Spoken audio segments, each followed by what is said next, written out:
তোমার মোবাইলের পুরনো কল লিস্ট হারিয়ে গেছে, অথবা তোমার দরকারি এখনই মোবাইলে কল লিস্ট বের করা লাগবে, চাও এক ক্লিকে সব কল হিস্ট্রি পিডিএফ আকারে বের করতে, তাহলে এই ভিডিওটা শেষ পর্যন্ত দেখো। আসসালামু আলাইকুম গাইস, আজকে আমি দেখাবো কিভাবে খুব সহজেই ইউটিউব পিডিএফ অ্যাপ দিয়ে তোমার কল লিস্ট বের করবে। তো প্রথমে স্টেপ 1 হচ্ছে আমাদেরকে চলে আসতে হবে গুগল প্লে স্টোরে। প্লে স্টোরে এসে এখানে সার্চ বার আছে, সার্চ বারে ক্লিক করে এখান থেকে সার্চ বারে লিখতে হবে ইউটিউব পিডিএফ।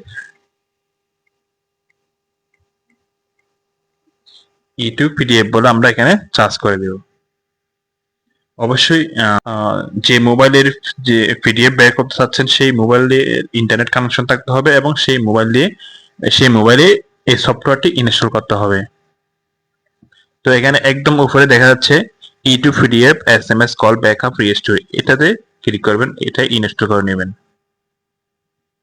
অ্যাপসটি ইনস্টল করা হয়ে গেলে এখান থেকে ওপেনে ক্লিক করতে হবে। ক্লিক করার পরে এখান থেকে একটা পারমিশন চাইবে, এখান থেকে এইখানে টিকমার্ক দিয়ে দিতে হবে। এরপর এখানে প্রসেস সেই অপশনে ক্লিক করে দিতে হবে। এরপরে এখান থেকে একদম নিচে ক্লিক টু কন্টিনিউ এই অপশনে ক্লিক করতে হবে। তো এখান থেকে আমরা জেনারেল কল লং এই অপশনটাতে আমরা ক্লিক করব।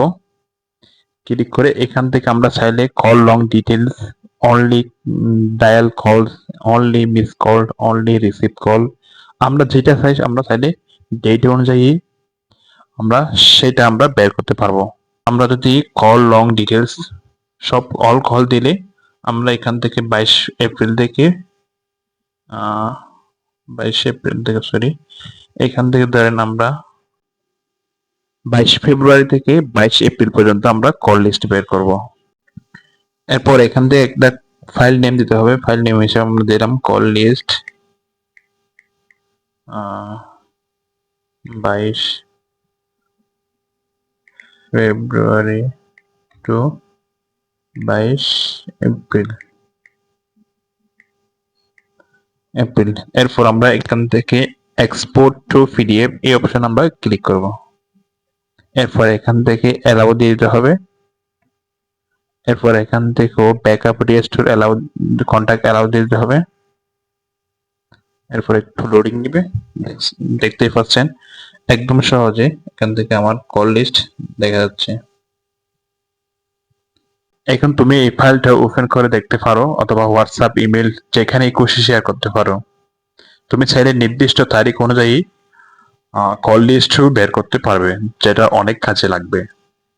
ভিডিওটা ভালো লাগলে একটা লাইক দাও, আর এমন দরকারি ঠিক ভিডিও পেতে সাবস্ক্রাইব করে রাখুন আমার চ্যানেলটি।